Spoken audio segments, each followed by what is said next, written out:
Now that you know about perspective, you're going to either review or learn how to use watercolor, and then you're going to apply it. So, some of you have taken painting, some of you have not. So, I want you to just read through these as a refresher. This is how to troubleshoot watercolor. So, if you're coming across a problem like you need to fill in a large space, this gives you tips on how to do that. So, a few things to think about when troubleshooting watercolor. So you need to wait for the first layer to dry before you add another layer. This is also kind of similar to colored pencil. So layering is also very important in watercolor. So you can have the first layer, wait for the first layer to dry before adding a next one. For larger areas, use a large brush, and for smaller areas, use a small brush. When you're outlining something, really the best thing you can do is be confident and use a steady hand.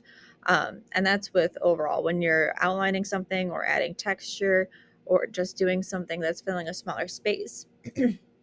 Confidence will go a long way there. If you are outlining something large, you can use the side of a flat paintbrush, and that will help more.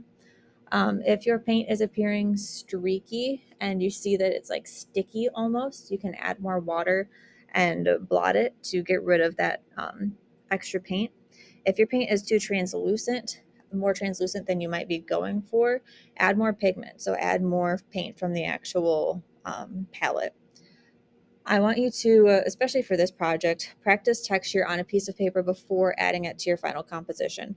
So the next step after I go through this is you're going to be doing some texture stuff. So say you need to mask your brick. You chose a brick house. I want you to practice that before you apply it to your final composition. Um, I mentioned before that layering is going to be important for texture. One thing that you don't think of that is also very helpful is you want to paint left to right if you are right-handed, and you need to paint right to left if you are left-handed. You don't want to be putting your arm in wet paint because then one, you're going to get paint on your arm, two, and you're probably going to mess up your painting. So try to paint left to right so you're working away from the wet paint. Another tip is that watercolor looks darker when it's wet and it might turn streaky when it's dried.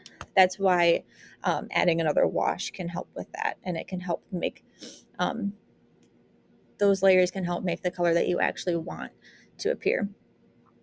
The brush moves better when going from left to right than right to left. So you want to go with the bristles and go across your body. You don't want it to be jamming and going against the bristles because that's how you get less control. So obviously opposite for lefties, you want to go right to left for my lefty. One thing is be aware of gravity. So it might be tempting to have to prop up your painting to look at it vertically. Water drips. So be aware of gravity, especially like fresh paint. You don't want to work painstakingly on one area, lift it up to look at it, and then it lands on your lap. That wouldn't be fun. And lastly, you can always go darker. It is nearly impossible to go lighter.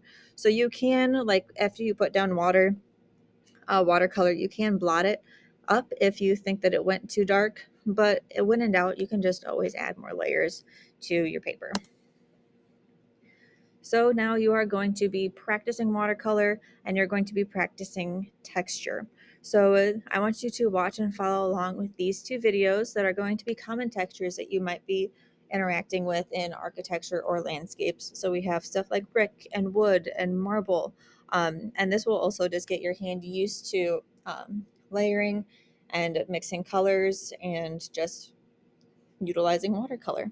So follow along and watch on these two videos in on pieces of paper in your sketchbook or whatever I said in my lessons. But I don't want to watch them right now.